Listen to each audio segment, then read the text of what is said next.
Allahu Akbar, Allahu Akbar, Allahu Akbar, walillahil hamd. Saudara-saudaraku muslimin dan muslimat sekalian, pada hari ini kita telah pun mendengar dan melihat, kita dapat menyaksikan dengan mata kepala kita keruntuhan akhlak berlaku dengan begitu dahsyat, berlakunya sumbang mahram, berlakunya perzinaan, berlakunya pembuangan bayi, berlakunya penyelewengan dan rasuah, berlakunya kezaliman demi kezaliman yang dilakukan di peringkat rakyat bawahan sehinggalah di peringkat kepimpinan negara. Kita juga telah menyaksikan berlakunya bencana alam yang mengerikan, berlakunya runtuhan tanah yang dahsyat yang mengorbankan nyawa manusia.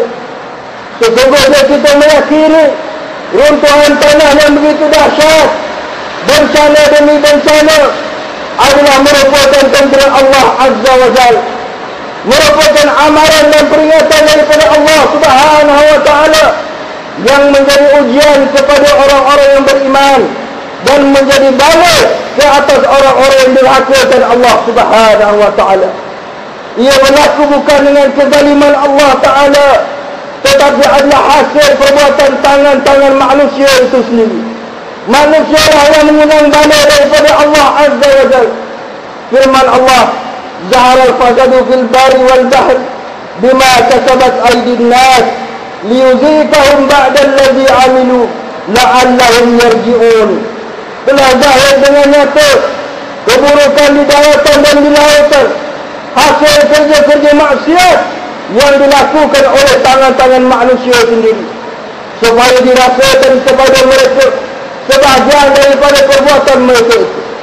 Mudah-mudahan mereka kembali kepada Allah dengan bertaubat, dengan sedar dan insaf. Surah Rum ayat 41. Muslimin dan muslimat yang dirahmati Allah Subhanahu wa Ta'ala, setelah Allah Subhanahu wa Ta'ala memperlihatkan peristiwa tsunami yang merenggut ratusan ribu nyawa manusia, setelah Allah Subhanahu wa Ta'ala meruntuhkan bangunan Highland Tower yang merenggut puluhan jiwa manusia, setelah Allah Subhanahu wa Ta'ala mendatangkan banjir besar kepada negeri kita, masih terdapat di kalangan manusia yang tidak mahu mengambil iktibar, masih terdapat di kalangan manusia yang tidak mahu mengambil peringatan. Mereka tetap meneruskan dengan kerja-kerja maksiat. Mereka masih menolak hukum-hukum Allah. Mereka menghina institusi ulama. Mereka mencabar syariat Islam. Mereka langsung tidak mahu insaf dan bertaubat kepada Allah Subhanahu wa Ta'ala. Benarlah firman Allah, وَلَقَدْ أَعَذْنَاهُمْ بِالْعَذَابِ فَمَا اسْتَكَانُوا لِرَبِّهِمْ وَمَا يَتَضَرَّعُونَ. Sesungguhnya kami telah timpakan ke atas mereka azab demi azab, tetapi mereka tetap tidak mahu bertaubat dan kembali kepada Tuhan mereka. Suratul Mu'minun ayat 76. Marilah kita insaf dan sedar. Marilah kita kembali kepada ajaran Islam yang sebenar, kembali kepada agama fitrah kita.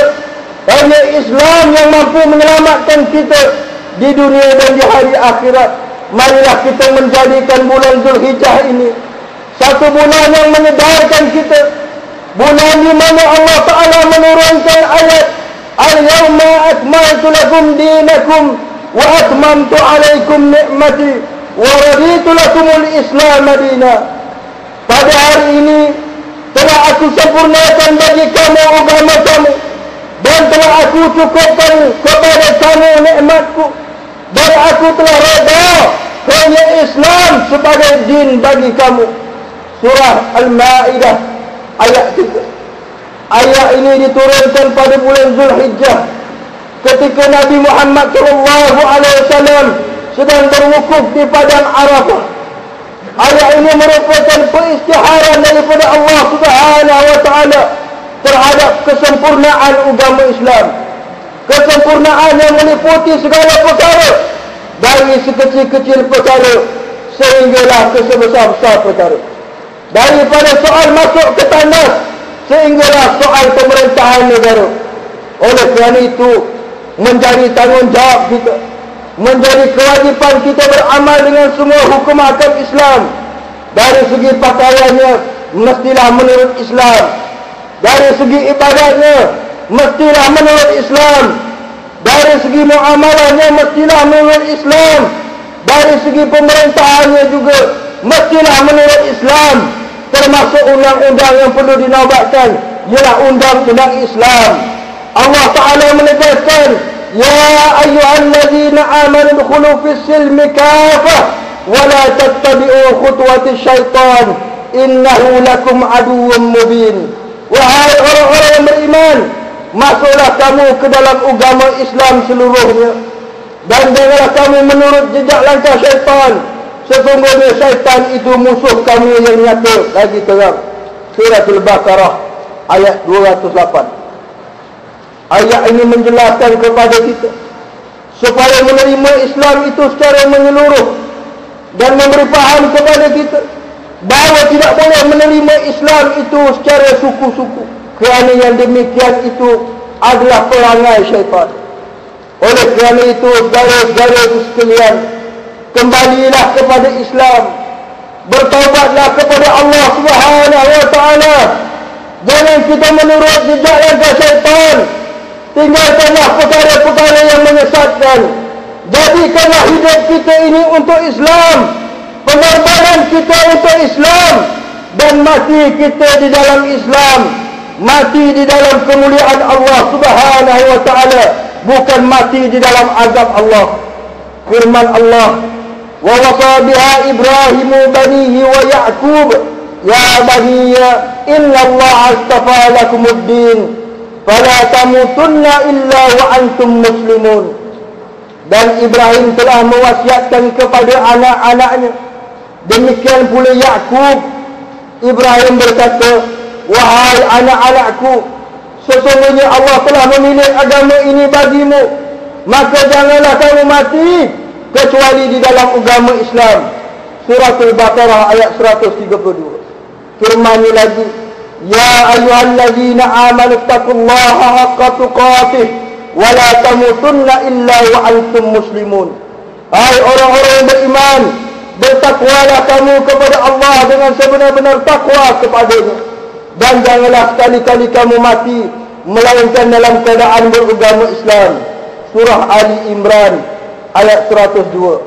Barakallahu li wa lakum bil kitab was sunnah wa nafa'ani wa iyyakum bil ayati wal hikmah wa taqabbala minni wa minkum tilawatahu innahu huwas samiul alim.